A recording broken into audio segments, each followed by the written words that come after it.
What does resilience look like? Well, I certainly found out when I sat down with Strider. He's a surf commentator for the WSL. He's a great entrepreneur and a dad.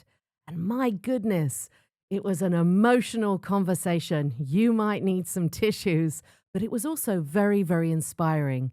His ability to pivot and find ways to do what his heart always desired, which was to surf the greatest wave he could find, really, really inspired me.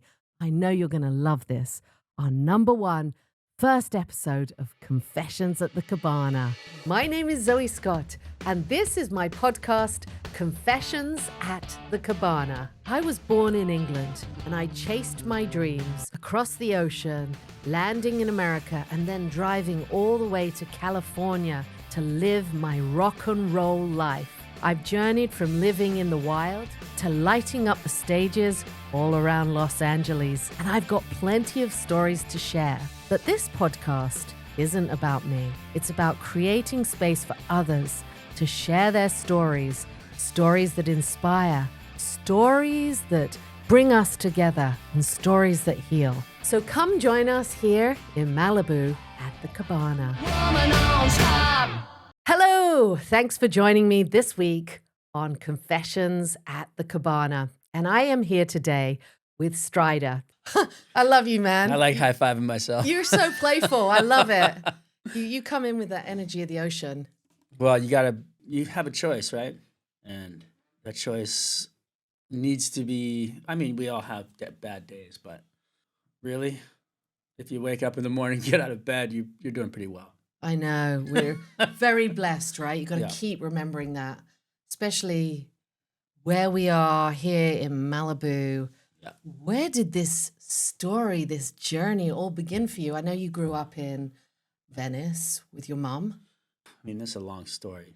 It's okay. I got time, right? My mom's story is actually probably one of the greatest of all time. My mom was the daughter of a lieutenant general from the Air Force, and he had the power to push the nuke button. Wow. He was, and on paper, he was a hero. Wow. And behind the door, he was a monster.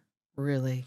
And he did things, to my uncle and my mom that, are just horrible. And it really damaged them in a sense. And so my mom ran away from home when she was young and ran away as far as she could get. Ended up in England, met my brother's dad, ran away again, and met my dad. But anyway, met my dad at in England, went to the flat, walked in, and there was, Mick Taylor and all these musicians. And, basically my dad was the drug dealer in London for Rolling Stones and all these different bands. Wow, incredible. So you're all half British, like me. So I am, well, he was from Wales. Wales. But yes. You Welshman? So, oh my gosh. Anyway, so my mom has this crazy story about, having these shitty things happen, and then how bad was her dad? Was it emotional, physical? It was physical. Do you want physical abuse? Yeah. That's a lot to overcome. It was physical and sexual. Oh man. So it was you can imagine what kind of damage that would do to you, and then ran away, and then he had the CIA go get her, bring her back. Wow. Threw her in the Betty Ford clinic. Wow. She threw he was a full-blown chair through the window. Monster tyrant. Yeah, ran away, got away again. And then, I was born. My mom and dad ended up in Northern California, over the Russian River in a little town called Monterey, in an old water tower converted into a house. So I have photos of me being born. Wow. My dad delivered me. Wow. And 2 months later, he got busted and deported back to England for drug dealing. And so my mom and I and everybody, we all went back to England, and we lived there till I was 6.5. And my mom had already left. Everybody was leaving to come back to California. One last deal. And that was the last deal because the cops came. He went to go get Chinese food. They raided the house. They made me stand in the front door I Oh, remember when no. he came back, and then he got arrested in front of us, and they took him off, and we were What was that like? I mean, well, standing in front I of was the so young that there's just like flashes of memories. right.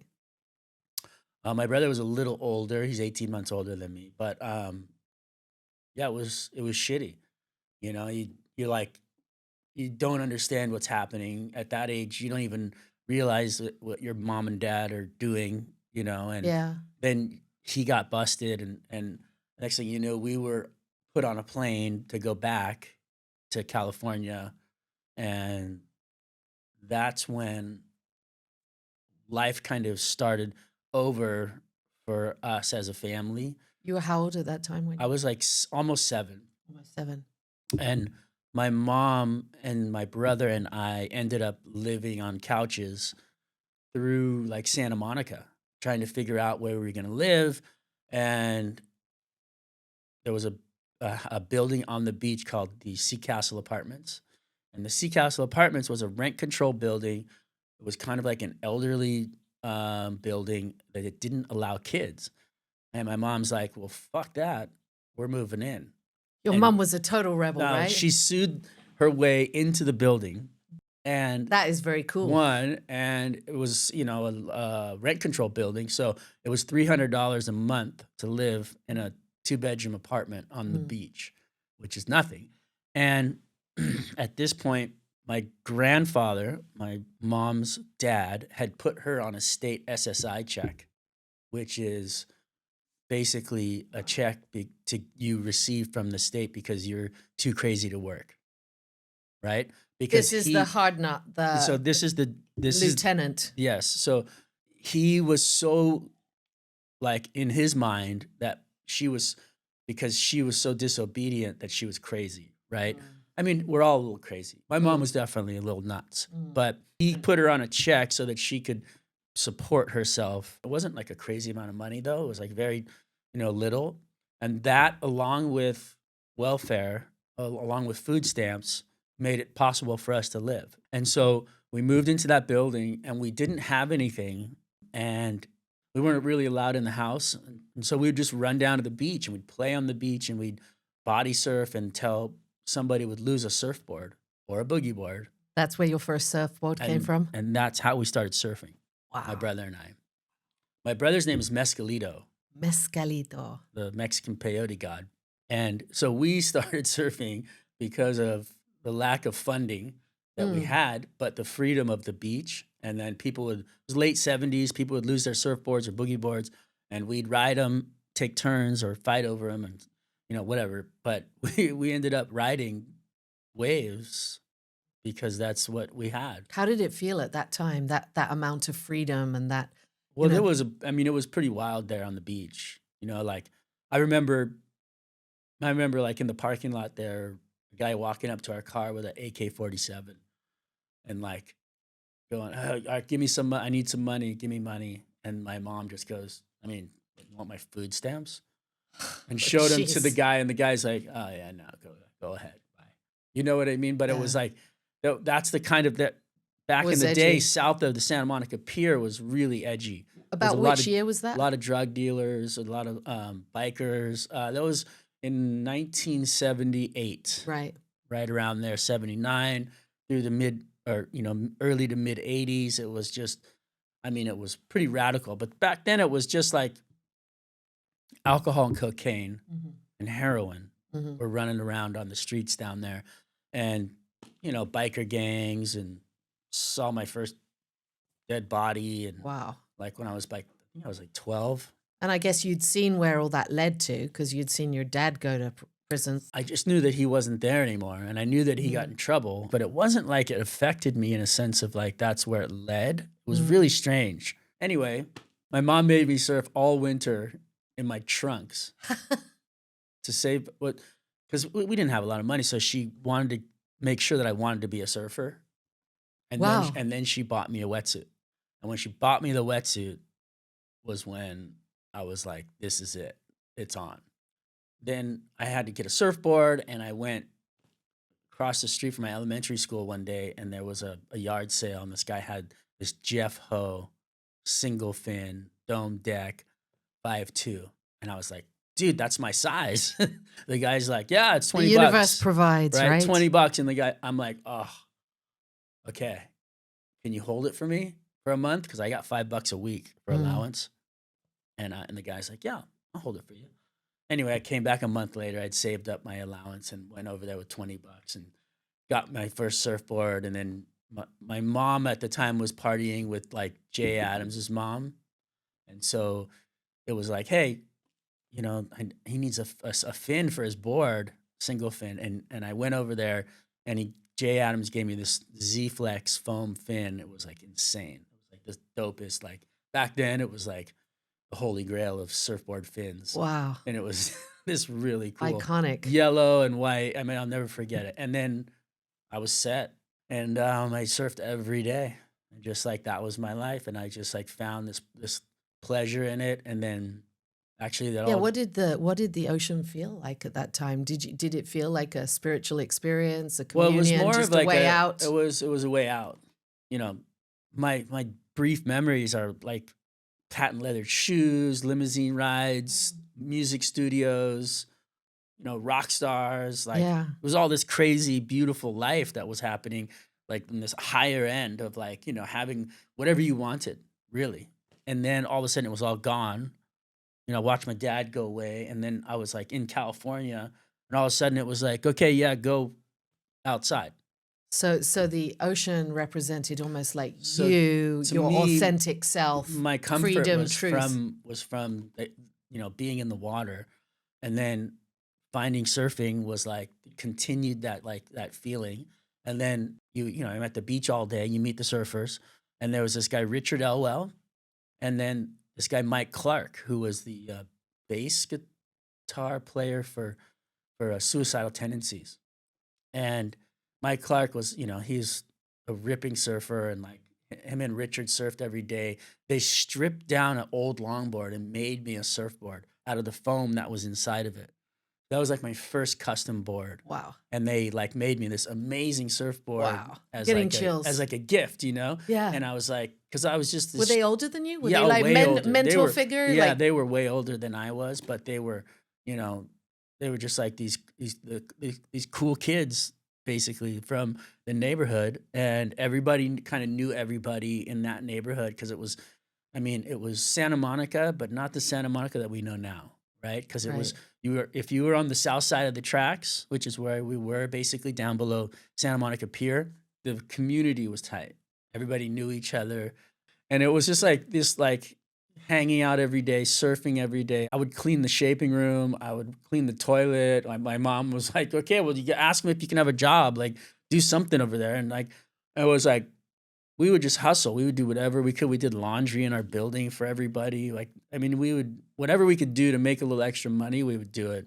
Really reminds me actually of my journey with my sister because, you know, we came here to America to make rock and roll, and we started on Venice. Yeah. We were sleeping in an artist studio in Venice, and we were starving as well. So, and my mom would send us a little bit of money. So I really I love your story so much because it kind of reminds me a little of mine. Well, I think those are the best parts of life when you don't know what you're gonna do, or you know what you want to do, but you don't know how you're gonna do it.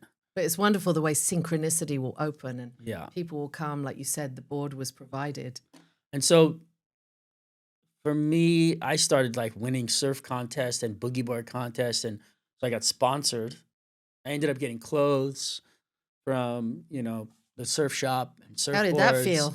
and all. So I was like, I was like, you know, this is cool. And then my mom was like, all right, cool, this is awesome. Like, yeah. And then so I got clothes from my brother and my mom, and like everybody was kind of like, you know, helping out our family, which was awesome. There was Cora's Coffee Shop, which is still there, but a lot different.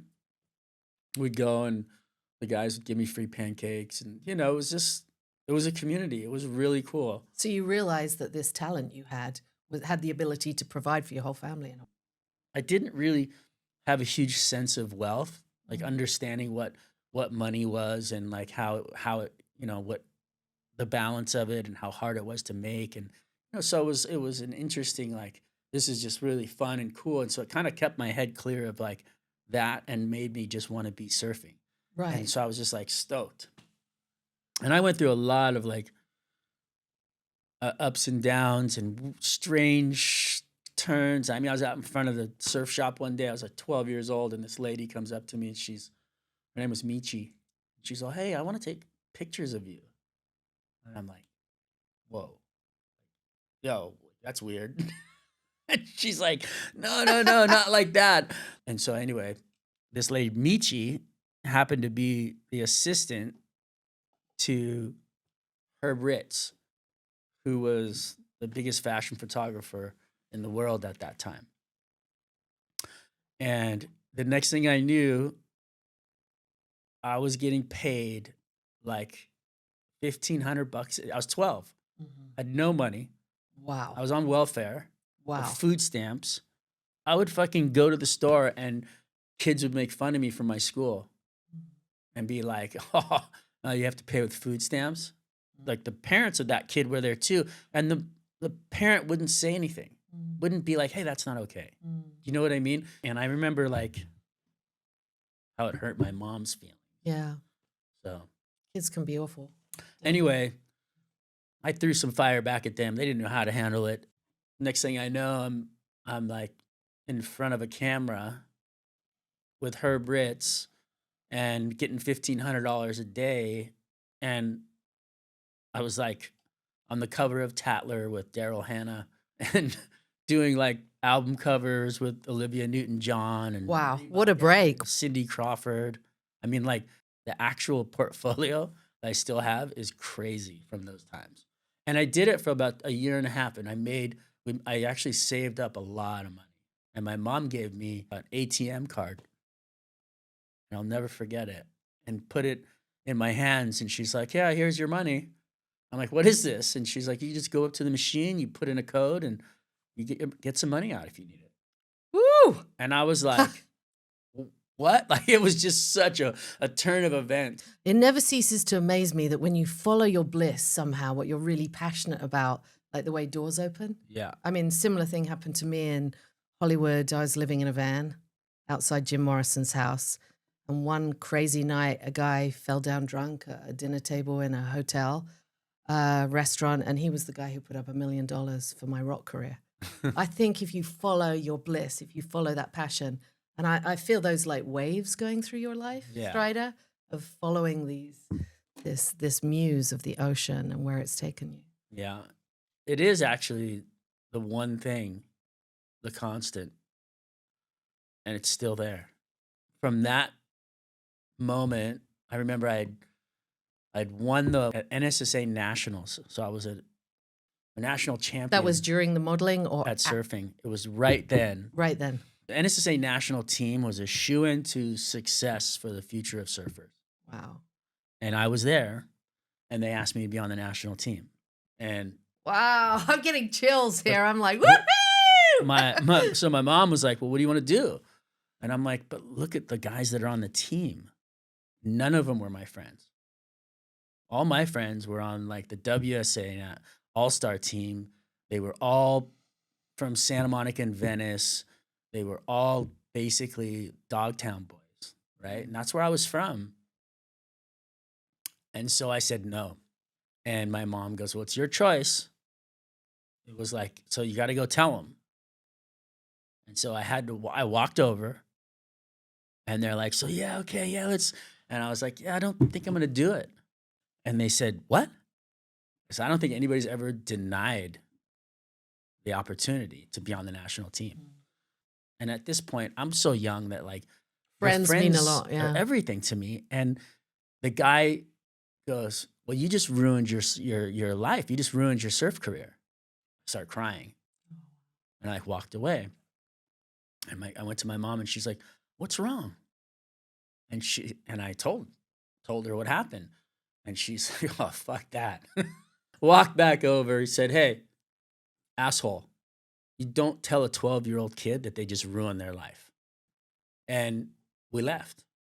And I remember I had my little silver cup from winning the nationals, and it was at the banquet. And I left, and I was pretty freaked out. I was like, And then I went It was a on big and move to yeah, turn them it was a big deal. And then so I ended up surfing and having this like after that it was this kind of run of like still doing well in surfing and having a great time, but things consistently got harder. And it became one of those things where I was running into walls, Mm. and one of the walls was Kelly Slater. Ha, He's the same age as I am, and Right. he was the fucking guy. And I Right. was like, how the fuck am I gonna beat this guy? Right. They had these like East meets West competitions where I would have to surf against him every single time, and he was beating the juniors and the men's at that time. He was so good, and it was like almost impossible for me to win. But he was inspiring you as well? He inspired me, but it was kind of like, no way I'm going to get to this level. It became this thing where I was like, fuck it, I'm just going to go surf. I lost all my sponsors. I was working in restaurants. Did you regret not taking the earlier at that time? Or? You know what? At that point, all of that had faded away. And I was just enjoying surfing. And then right after I started making that money from Herb Ritz, I I was in Hawaii the winter before in Makaha on the west side, stayed with Sonny Garcia. It was this crazy experience. All these local guys and trying to figure out what they were saying, their pidgin and all their you know, brother, we're gonna get back in the truck. We're gonna go down here to Makaha. We're gonna get some waves. And I'm like, what did he just say? You know, and it was Reynolds Wright pulled up, and me and Sonny jumped in the back of the truck, and he was talking, and it was just like one of the coolest, eye-opening experiences of my life. Was staying on the west side at Sonny Garcia's house, embedded into this local community and trying to navigate it. I think I was 12 or 13.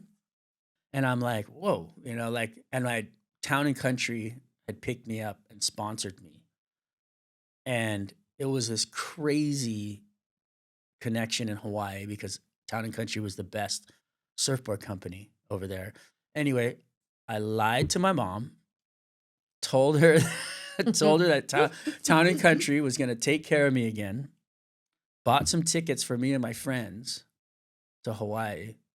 We pack our boards, go to Hawaii, take a taxi to Sunset Beach. It was me and my two 15-year-old friends.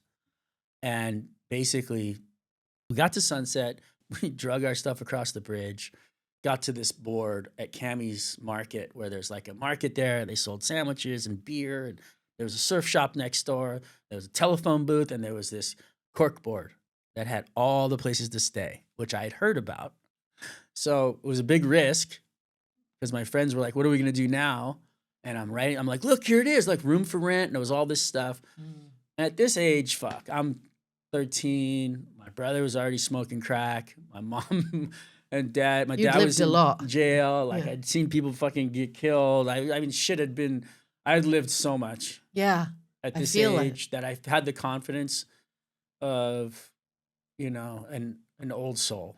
And I was like, heard about this. I trusted my instinct. And then Davey Miller comes walking out of the surf shop. And Davey Miller at this time was the best California surfer in Hawaii. He was the fucking man in my eyes. And I was like, oh my God, Davey Miller. And he's like, hey, do I know you? I'm like, no, I know who you are. I'm from California. He's like, what are you doing? I'm like, I was looking for a room. And he like kind of looked at me. And now thinking back to it, I realized why. His eyes lit up. He's like, you got any money? I'm like, yeah. He's like, well, let me see.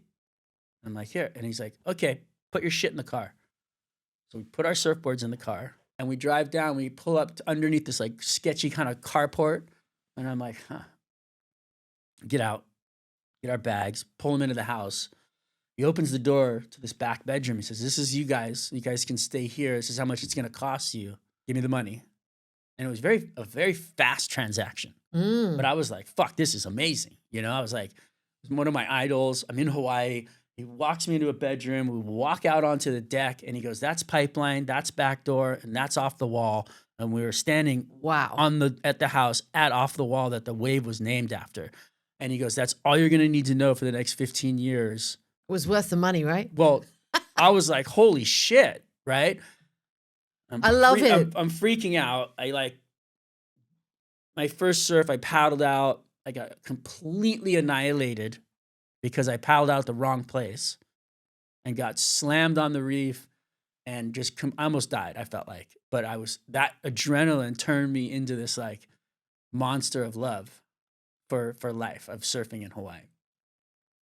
And during that trip, I come back to the house, we're hanging out, I see a burnt spoon, I'm like, oh fuck, they're smoking crack.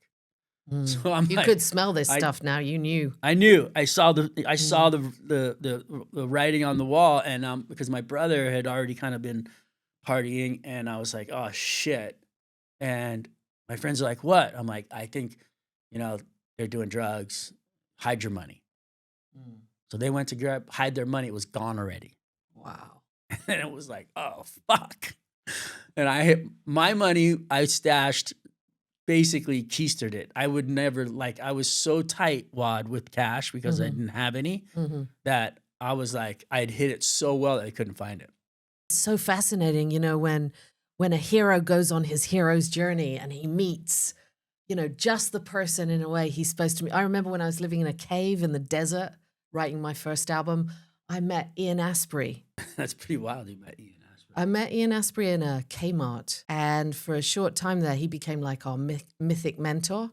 He visited us in the shack and the cave, and he was like, listen, I feel like John the Baptist. I've come to take you and tell you got to go to LA, leave the desert. It was really cool. So I love hearing yours. It was radical, actually. I love hearing your story. The fact this mythic mentor showed up for good or for bad. But I think it's for both, because in the end, it was the wildest introduction to the North Shore. He was a character beyond belief. He was still, even after the whole thing with the money, I still idolized him as a surfer. He was so good. And then to add to the whole thing, a couple days before I left, I was walking down K Nui, and I ran into a guy named Dane Kealoha, who was probably the most authoritative figure at Backdoor Pipeline as a surfer. He was a Hawaiian guy, and he was just amazing in the barrel. And he had, that summer before, come to California when I got sponsored by Town & Country. He rode for Town & Country. Him, Randall Kim, Marvin Foster, everybody. My mom was partying with them. So when I saw him on the street, okay, he's like, what are you doing? Where's your mom? Like, well, how long have you been here? Kind of like, well, what's going on? How come you didn't tell me you were coming, basically? I was like, oh, yeah, I'm just staying right there. And he's like, how's everything? I'm like, yeah, it's all good. We're going home in a couple of days, but I think Davey stole our money. And he's like, oh, well, go back to the house. Tell Davey Miller that you want your money back, and then I'm coming to pick you up, and he better have it. So I went back to the house, and Davey Miller, by the way, I'm maybe 5 foot at this time tall. I'm like 5'2", maybe on a good day. And Davey Miller was about 6'3". Wow. And 220 pounds. I mean, he's a big kid. He was a big guy. And I go, Davey, I saw Dane Kealoha, and he had no idea that I knew him, right? He didn't even know who I was. He just saw me as a dollar sign, probably. He's like, yeah, right. I'm like, well, Dane said he's going to give me a ride to the airport and that you should have my money by the time 9 o'clock Saturday when we leave. He's coming to pick me up. And he's like, haha. It was 9 o'clock Saturday morning. We're trying to leave, going to the airport. Knock on the door, open the door. There's Dane Kealoha, and bingo. Davey closes his door, runs through. I can hear him and it comes back, has a wad of cash, gives us back our money. And so, I can't believe it. He actually gave the money back. Yep. Well, it was either that or he had to deal with, Dane and the locals there. It was just a very fine line to walk on the North Shore if you were from California, but thinking back on it, it was a simple respect thing, right? And in a way, it's great preparation for any other situation, whatever you're dealing with, right? Whether you're dealing with TV networks or there's always rules to the game, right? Yeah. And for me, it was just this wild place to be, and having that fine line to walk on, and always these guys would paddle out to Pipeline, to Rocky Point, to V-Land, and send everybody in. all you guys go in. And basically, I was always right underneath everybody and kind of trying to disappear, right? I would always just like think, okay, they're not talking to me. They can't see me. And everybody would go in. Mm. And then they knew who I was at Mm-hmm. a certain point because I would stay in the water. And I was, I loved surfing Pipeline. It was like this cool place. And, there's still a fight because Pipeline is a gladiator pit. Everybody's out there to get theirs. That's like the Whiskey A Go-Go. And if in you rock and roll. fucking want it, you got to show that you want it. Mm-hmm. You got to like stand up for yourself and find a place and read the room, so to speak, of where I can get in, where I can sit, where's this spot. And then a guy named Liam McNamara taught me how to navigate the lineup at Pipeline. I want to hear that. And we'd go down to Pipeline every day. And, if it was breaking, we'd sit in the lineup. He showed me the boils. He showed me the trees. He showed me the lineups and how to put it all together. Sounds like Star Wars. Yoda. So you definitely... It does. It sounds... The Force is with you. Yoda. And Liam was Yoda at that moment. Right? At that time to me, I had a guy called Jim Scott in my music career. He was the engineer-producer who recorded everyone from the Dixie Chicks to Johnny Cash to the Rolling Stones, and me in my 20s and 30s, sit down, shut up, watch, learn. That's how I learned. So it's nice to have somebody that especially because your father wasn't. Yeah, Dad wasn't around, and my father figures were all of these amazing characters, from Jay Adams to, Alan Sarlo and Tony Alva, like the whole Dogtown crew, Skip Emblem, and my friends and all those guys were like, my brothers. And then beyond that, I had this like Laird Hamilton and looking at Kelly Slater going, fuck, how am I going to deal with that guy? And like all these like wild figures that are very prominent in the world today and have like become these like iconic people in surfing.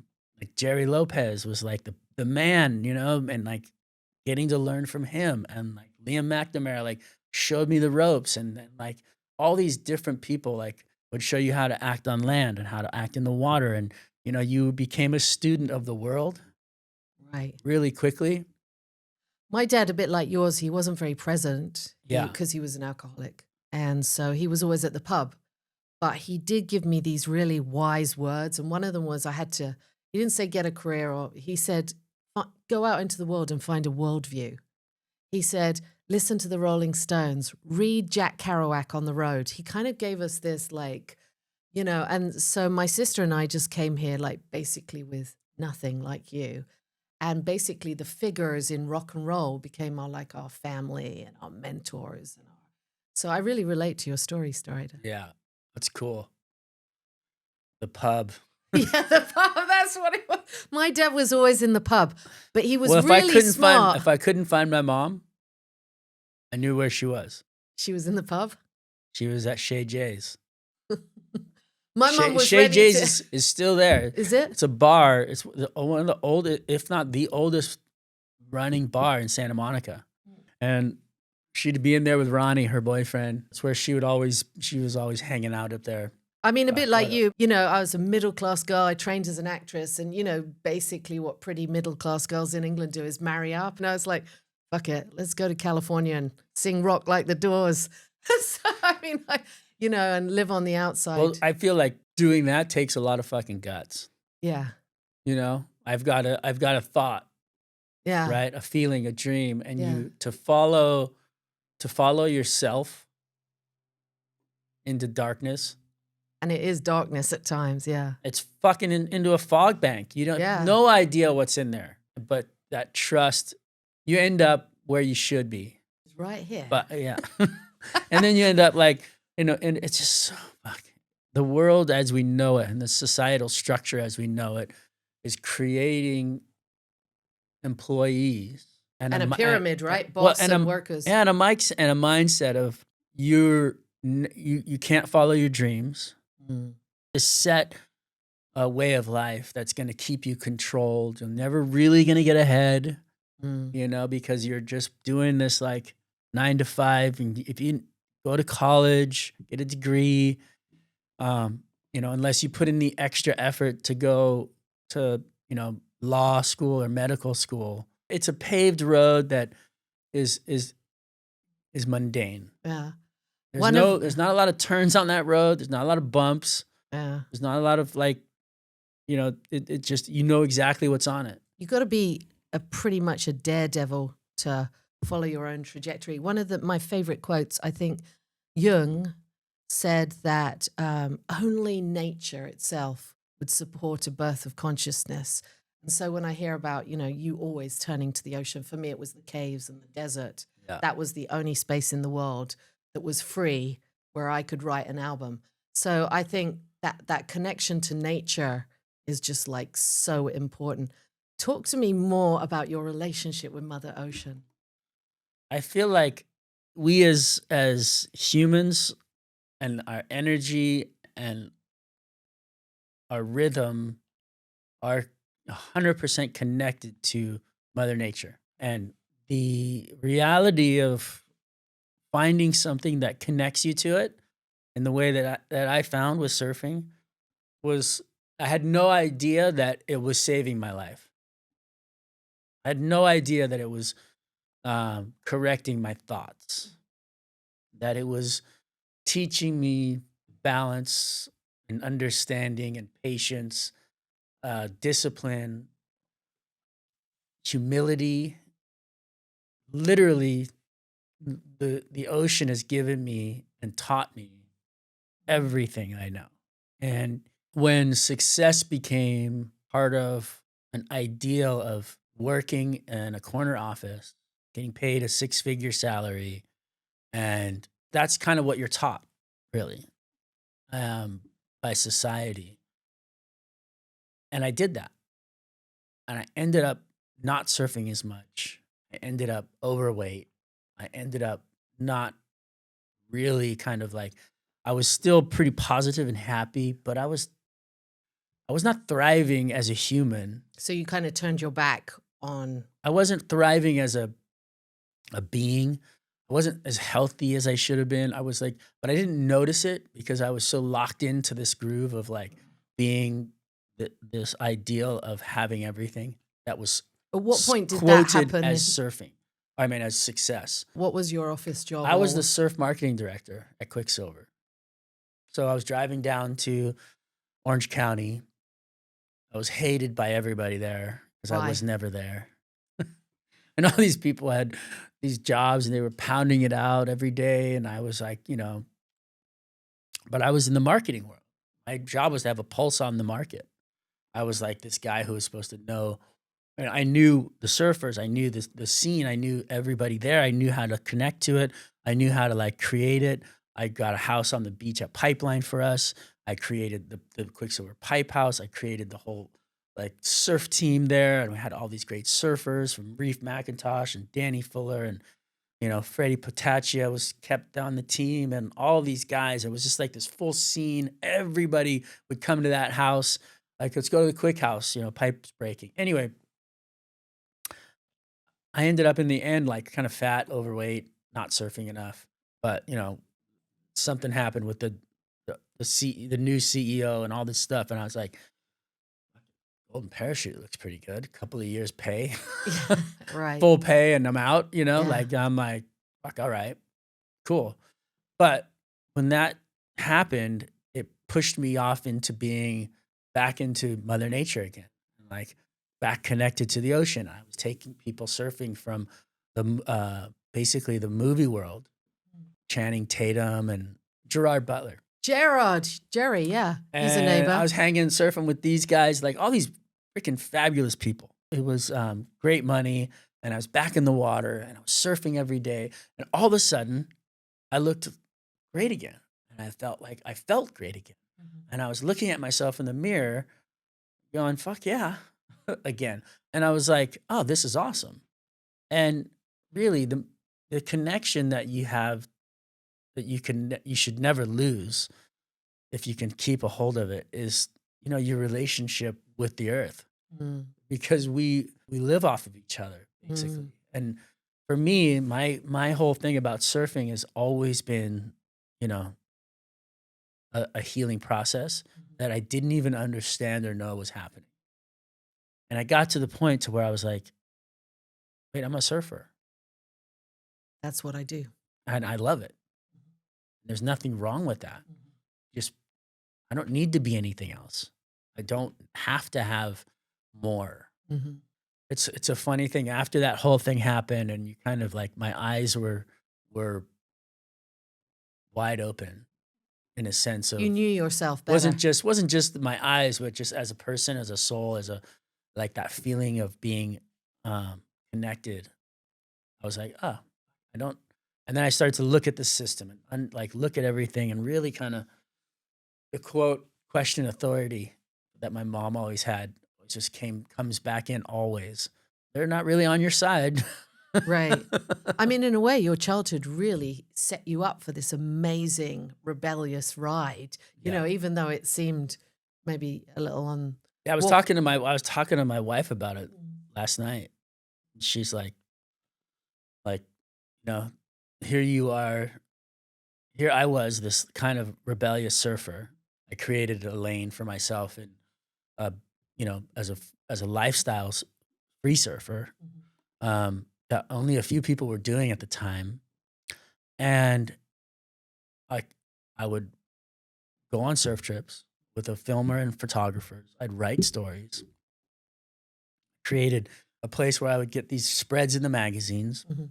That was for the WS. No, this was for just myself as a sponsored surfer, Right. creating a lane, and said that wasn't a competition thing, right? Right.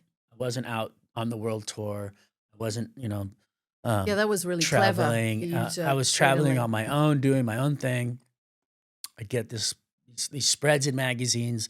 The company would see those spreads as basically, worth. They cost $40,000, $30,000 a month.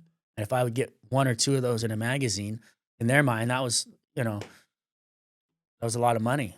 It was, so I would get, for what they would spend, because of the surfboards and the logos, and you'd see everything.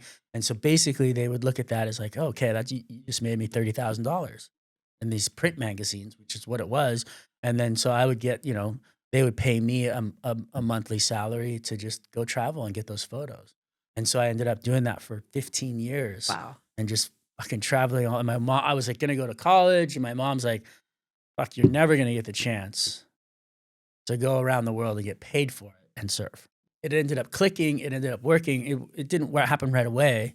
I wasn't making a lot of money right away, but I would just put everything back into it just so I could keep going for the ride. Clever. And and now in the end, having a house on the North Shore in Hawaii, You have one, huh? yeah, and looking around, like, there's, the crew that I grew up with. There's like Jack Johnson, who has a house on the beach, who's an amazing musician. Kelly Slater, who's, obviously this like 11-time world champion. Totally amazing, right? I feel fortunate every day. I mean, life is still hard, and trying to finish our house, the fire's burning him down. Yeah, you Like, lost a house, right, in the fire. lost 2 houses. 2 houses. And just like rebuilt the barn quick, but just trying to rebuild the up top house and just going back and forth. What has come to you through that process? What wisdom? Is there anything that has?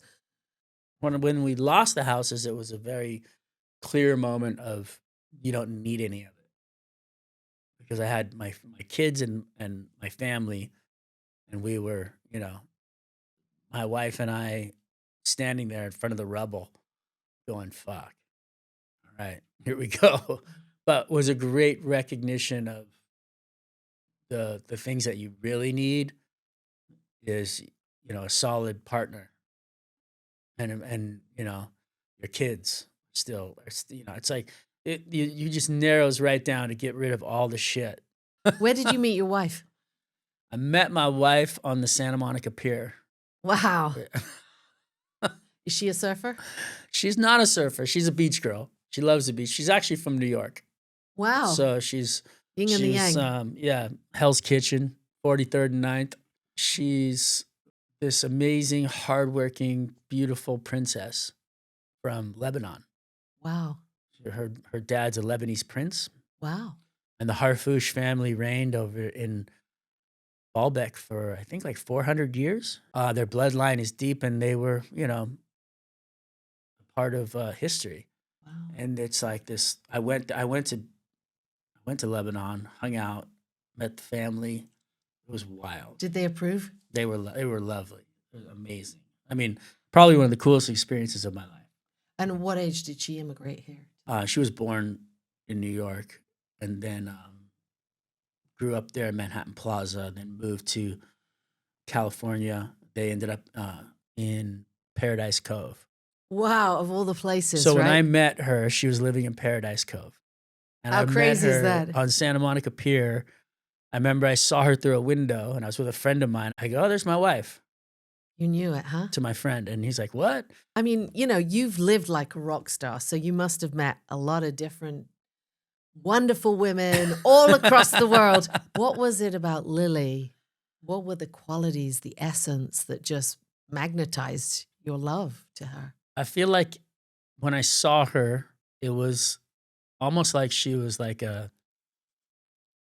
had this majestic fairy tale kind of like, it was like she was floating when I saw From her. another world. And it was just like, I couldn't take my eyes off of her, and she just captured me.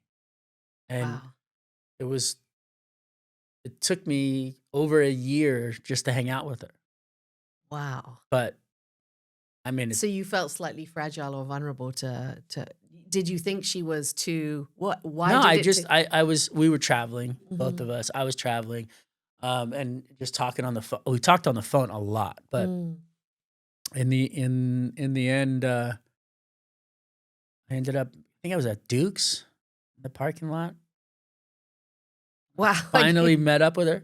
After a year. Yeah, I think, us women, we never realize how sensitive you guys really are. yeah. Sometimes I think men have even more sensitive hearts than, you know. Well, we're simple creatures. Tell me more. Men are just simple. Men have 2 or 3 boxes that they compartmentalize things in, Tell me. and women have probably 8. Okay. So they can have 8 different thoughts happening at the same time. Right. They overthink everything. Uh-huh. And then, like, we are just like thinking like in like 2 or 3 boxes. Mm. So we're simple. We're just trying to figure out, okay, what's going on? Okay, how do I make them happy? Or what is it that they need? And that's it. Brilliant. It's so simple. For the last 2 years, I've actually been training 3 times a week with a bunch of surfers in a pool like 5 doors down. Yeah. It's a group of guys. I think one of the guys from Laird's place, and actually my life gets much simpler. So I'm like, great. Well, there's a lot more going on, I feel like, not all women's heads, but most of the women that I know have like, they just got so much going on. In the early years before you met Lily, and you were surfing like a champ, did you have a lot of women throwing themselves at you and a lot of wild experiences? Should I not ask? Yeah. You know what? That's That's the past. that's part of who and what we are, right? It Mhm. makes us as our past. Right. And I had a great time Yeah. as a Probably like I did in I had- Hollywood. Yeah. I was, running into. I mean, it's interesting if you know what it is and how to treat it. I feel like it's What is it? because so like for instance, I was living in a garage in Hawaii, and it was right after I did a sweat lodge Mm-hmm. here in Malibu. Friend Steve Segrist invited me. One of his friends invited him, and we did this wild sweat lodge where basically I had my first real outer body experience. So there I was, face down in the dirt, and my soul was above me, and I could Wow. see myself, and it was just this crazy, crazy. I was singing songs I'd never heard just before all of this. The tribe leaders were taking us through this process. There's some sun dancers that had shown up and made it super intense. Afterwards, you know, you go through this process to kind of ask the question of what it is that, you know, you're doing, where you're going. Am I on the right path? And afterward, Vision quest. they asked me to go do a vision quest. And I said, fuck, I am not ready to go. They said, well, what are you going to do? And I said, well, I'm supposed to go to Hawaii. And they go, okay, well, you're on a perfect path.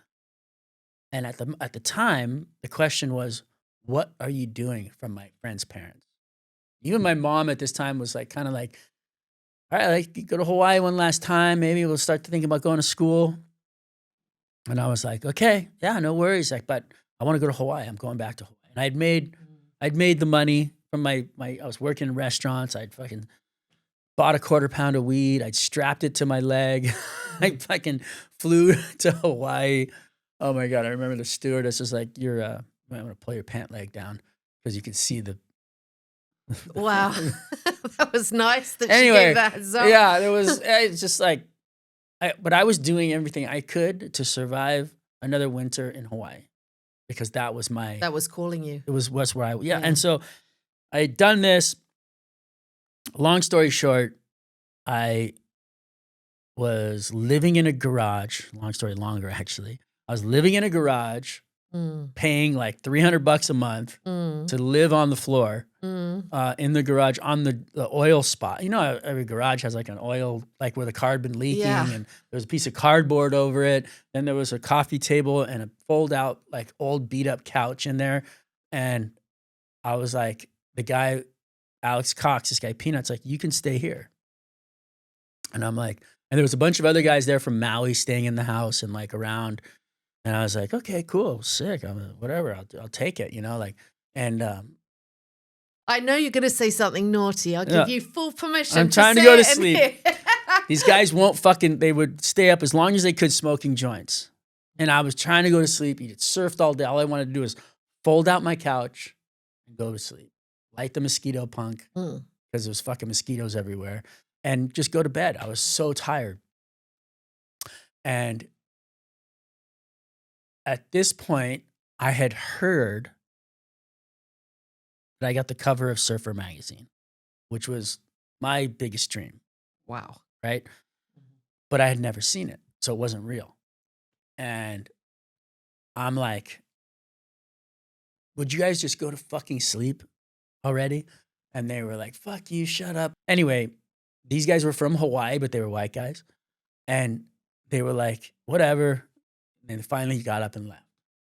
And so I was like, there was on the coffee table was the surf mags all used to have the search on the back of them. And this magazine was laying face down, had the search on the back of it, and all the corners of the cover and the back cover always were thicker. So all the corners were ripped off to roll up to put in the back of joints as a crutch, as a filter. And I was like, you know, whatever. And I was like, oh, I haven't seen that search ad before. And I grabbed the magazine and I turned it over. And there was my cover shot. Wow. And I was like, They had hidden it from you. yeah. Oh, they're bad. Because they sell out of the stores really fast on the North Shore. Everybody, that's all, you know, it's like the Bible. It's like our surfer's Bible. That's the Surfer magazine and Surfing magazine. All those magazines were like, they were coveted. Wow. Right? And so it was your dream was to be on the cover of that magazine. I turn the magazine over. I look, and there's the cover shot. This guy, Don King, who was the best water photographer in the world, took the photo. It's Pipeline, it's Surfer magazine, and there I am. And I start fucking bawling, crying. I'm like, unbelievable. And I'm looking at it, and they've drawn a fart coming out of my ass. There's a joint in my mouth. Terrible. There's a howly kook, right, with an arrow to me. Like, there was all this stuff on I didn't even see any of it. I didn't care. I was just like, holy shit, like shaky. Anyway, I probably sat there for 20 minutes just like in disbelief by myself. Yeah. You dream of something, you work towards it. It's like you're against all odds. It's not something that you think would ever happen. You know, I was thrown out of the Quicksilver office when I went there to try to get sponsored. And the guy, Danny Kwok, who was the marketing director, told me, I don't need another fucking Howley going to Hawaii trying to be a hero. That was harsh. Left with my fucking portfolio in tears. The team guy, Robbie Todd's like, hold on. I gave me some fucking stickers and a short john and enough money to buy a plane ticket and said, go fucking make it happen. And basically the guy threw me out of his office. This team guy at the time went in and was like, here, just here. This is what I got you. And I was like, okay, fucking rad. Because Quicksilver was someone believed. Is that somebody believing? It was just like a moment in time that like he did me a solid, got me some stickers, and because having the sticker on your board was key. Because politically, I had the biggest surf company in the world sticker on my board. And it was my dream was to ride for Quicksilver. Everybody's dream was to ride for Quicksilver. Quicksilver was the shit back in the day. So here I was at Pipeline on a wave with a Quicksilver sticker and a Quicksilver wetsuit with the best photographer. It was like all of the politics lined up to make it work for me to get that photo. Wow. And I was like, universe is always testing. I mean, fuck, it was just this. The path to get there, there's so many things that happened before. But we were talking about girls. The girls. Give us at least one saucy story. I'm sitting on the there. I pull my couch out. I push the fucking table away. I'm like fucking blissing out. Fucking finally fall asleep. I'm like, all of a sudden, fucking light goes on. Fucking next thing you know, there's fucking all this noise. And I'm like, fucking guys, can you just fucking leave me alone? Right? Fuck off, right? You fuckers, you know, like I was just, fuck. And I turn over and I look up and I see this nice little ass, a purple silk teddy, no panties on, leaning over the washing machine. Oh my God, what an invitation. I'm like, oh. She turns around, comes over, and jumps on me. She had seen the cover. She had definitely seen the fucking cover. Starts making out with me. I'm like, oh, and I'm like, and all of a sudden I'm like, don't you have a boyfriend? And she says, not she anymore. goes, no, she goes, yes. And looked at me with this guilty fucking look, got up and left, turned off the lights. And I'm like, what the fuck was I thinking? I'm like, oh my God, what am I doing? Like, anyway, I was like, you fucking idiot. And anyway, she was living upstairs in the unit above the garage. And she was this really cute, like, little thing that was living up there. And anyway, I fall back asleep. I get up in the morning, routine, surf all day, exhausted, trying to get the guys to fucking leave. They finally leave. I go back to sleep. The fucking lights turn on again. And I'm like, fuck, you guys, leave me alone. And I look up and there she is again. And she comes, jumps in bed. She goes, I broke up with my boyfriend. That is funny. But you said she was a little bit like a groupie. How does that feel for a guy when it's a sort of groupie? But it was like, you know, at that age, I was 23. Mm-hmm. You're just having fun. You know that. You know what I mean? You're in the world. I'm surfing. I'm traveling all over the world. So you knew it wasn't a totally authentic connection with her. It was a good time. A good time. You know? She was up for the good time. And she was up for a good time. So it was like, but when you know what it is and you can enjoy it. Yeah.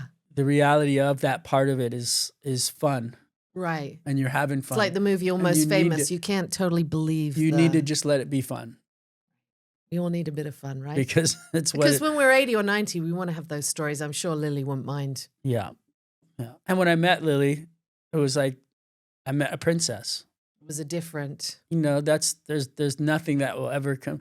I'll never say never, but I mean I'll never in my mind meet somebody that affects me the way she does. How is that? How does she affect you? Well, it was just like it was a direct hit Mm. on my soul. Soulmate, soul It was just connection. like, holy, there's my wife. Does she help you grow in ways you Oh never yeah, you imagined? learn. Yes.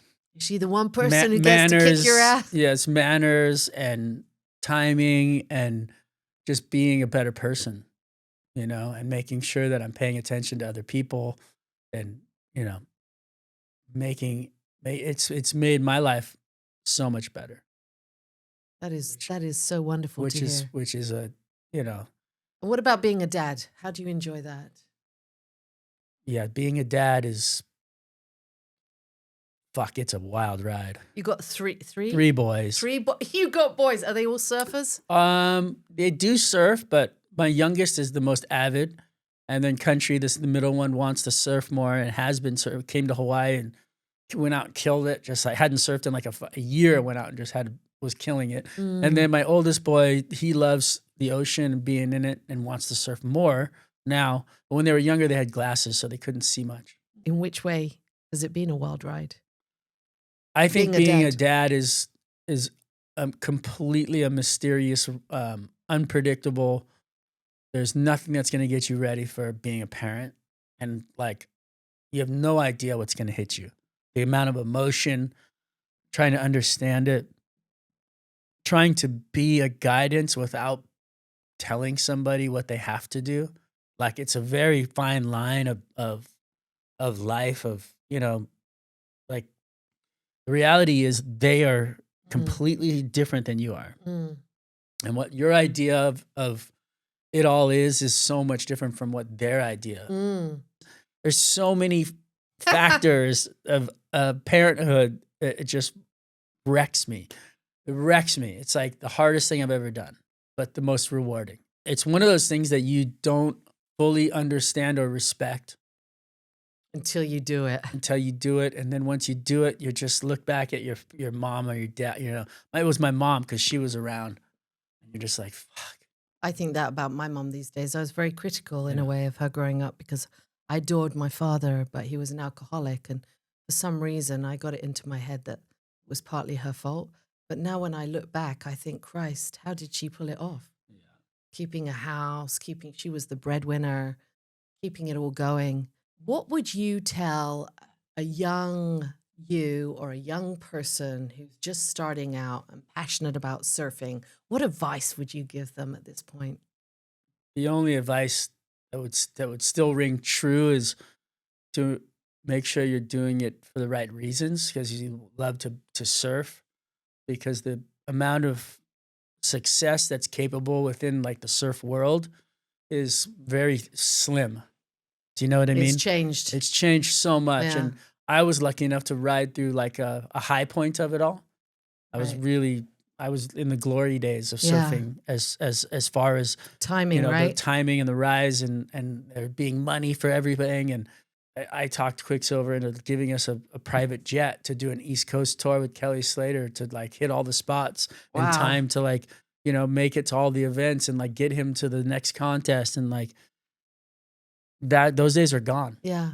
And now it's about, I feel like the act of surfing, what it is, what it gives you is more just for you.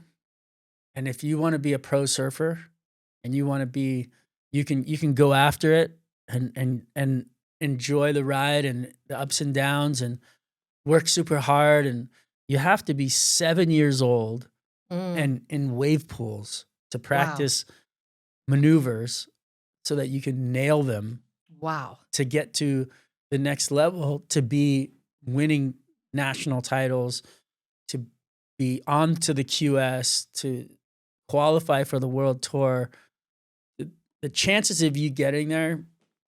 So do it for the love. You got to have love. Let's talk a little bit about your work with the WSL. I love the fact you get in the water, you're on the board, and you're interviewing, you're talking about, what's going on from the water. I mean, who came up with that idea? To be honest, the water mic and people in the water has been happening for a really long time.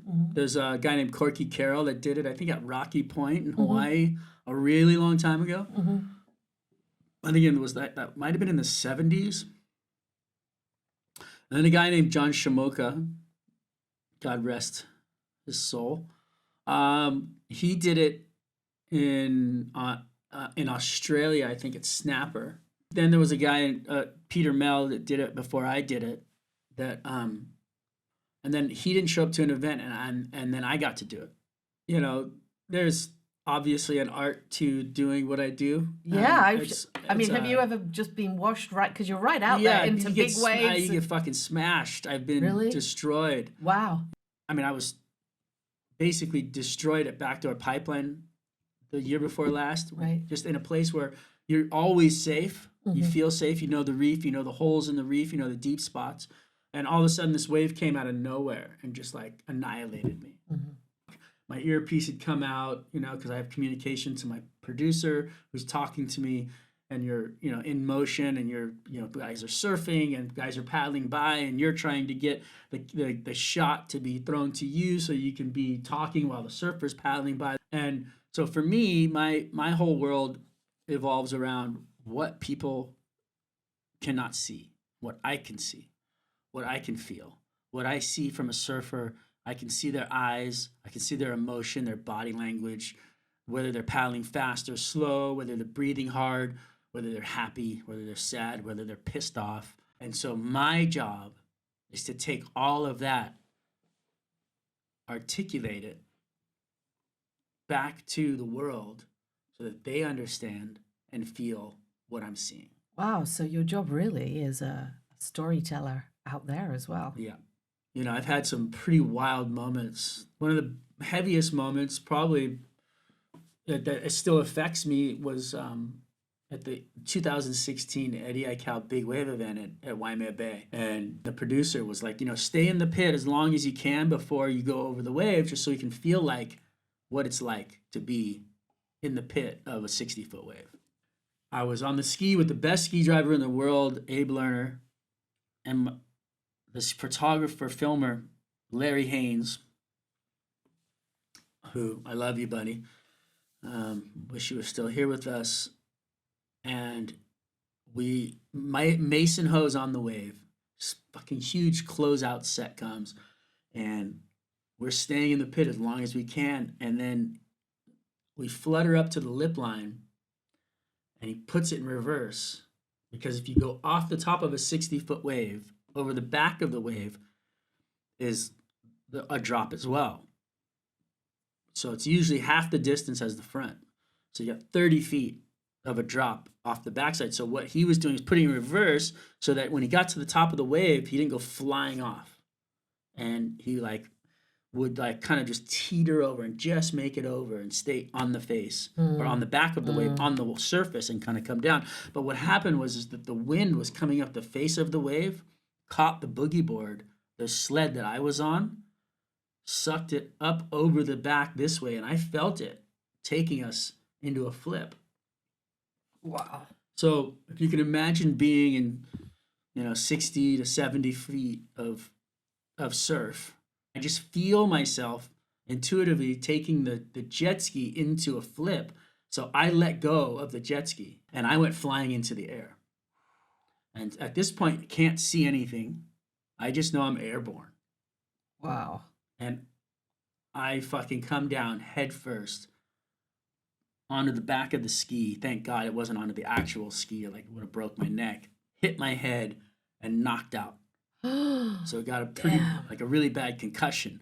So it knocked you out? Knocked me out. And so I'm like laying in the water, and I take some water into my mouth, and I choke, and I wake myself up. Wow. And they took me in, dropped me off, and I went and I took a shower, drove my car.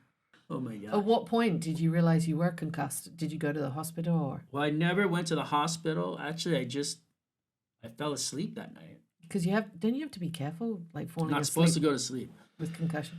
Anyway, I woke up, and I lucky to wake up. I got a massage, and I flew home. Wow. Wow. It was the most memorable day of commentary that I've ever had. Wow. what is the single most exciting or a couple of the most exciting moments you ever witnessed, either, surfing yourself or as a commentator? I mean, as a commentator, you share so many moments of glory Mm, and defeat. mm. Like being in the lineup at J Bay when fucking great white shark was coming up, and I was like, it came so close to me, I tried to pet it, and my producer's like, "Don't touch the fucking shark." I mean, there's just sitting with like guys like Kelly Slater in the lineup when he like gets perfect tens, and he's beaming and he's glowing, and the purpose of Kelly Slater is right there. You know what he is and who he is the greatest surfer of all time. Mm, Watching, I think Stephanie Gilmore going through her process mm. to win an 8th world title. Fuck, it was crazy. What do you feel when you see something like that? That's all time and work that these other people have spent Mhm. doing. And I'm lucky enough to enjoy their glory, to be that close to it Mm, and respect it. You know, Italo Ferreira and Mick Fanning in Mick Fanning's last event at Bell's, mm, hugging, and Italo's crying, mm, and I'm like, no, I'm gonna give this a minute.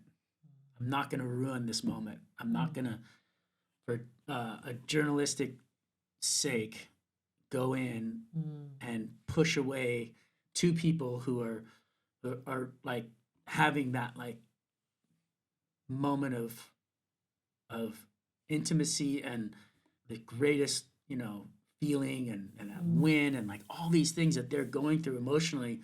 I'm you have to make a judgment call, which is pretty cool. You are such an amazing human being, Thank you Strider. so much. You have such a big heart, such a beautiful story as well. So, losing your mom to cancer, she was such the biggest person of your life. Obviously, profound heartbreak in that. But what are the most beautiful memories you have of her, either during that time or before that time? Um, you know, my mom was a wild woman, and she fucking lived a lot of life. She was full blown like my way or the highway. She basically rewrote the book on human psychology and substance abuse. She, got a doctrine for psychology and English Wow. later in life, Wow. you know. Did you And help her do that? oh no, she was 100% motivated on her own. Mhm. And watching her go through the process and just seeing her ride and understanding that it was never too late was pretty much what I saw, what I got from it. She's, you know, she let me make a lot of choices, which have led me to where I am now. Mm. And I think, um, in the end, it was pretty amazing. For her, I think she always said that energy never dies Mm. and that we continue. Mm. When she did get to that place, I remember we were going through the process of, she had liver cancer, things were shutting down, it was getting hard. She was on pain meds, and we had her. They tried to put her in a hospital. Mm. I remember I was with her alone, and I was like, "Fuck this!" And it was like 11 at night. For some reason, we'd ended up there after something, and I checked her in. I went through, did all the fucking stuff, paperwork, blah blah blah, and I just looked at her sitting there, and I was like, "No way, I'm gonna let my mom pass away here. This is, it's not happening." So I put her in a wheelchair. She said, "What the fuck are you doing?" I said, "We're going home." And she's like, Brilliant. No, they told me I had to stay here. I said, "Well, I'm telling you, we're going home." Put her in the car, pushed the wheelchair away.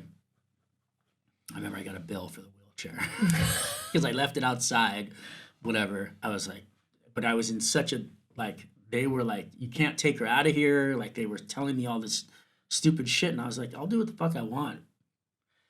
And I got her home. I set her up in the living room. And there was this beautiful plumeria tree. I turned on the stereo. And just put on the Eagles and let her just enjoy the being home. But me and my brother would like take turns on days. And finally she did pass away. But before that, she was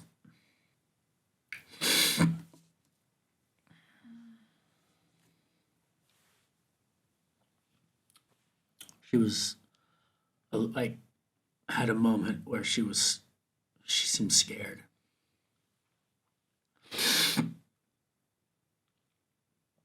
And she said, "What really happens when you die?"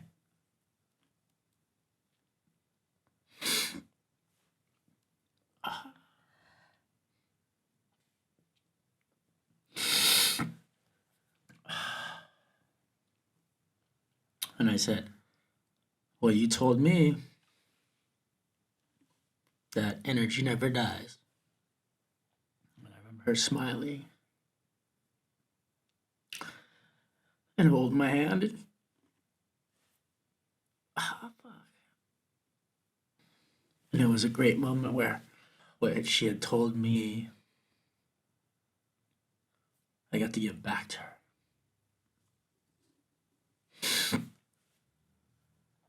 And she seemed so comfortable. And after that, I remember her like saying, "I'm ready." You know, she was only 64 when she passed away. And to have that kind of comfort and being okay with it, she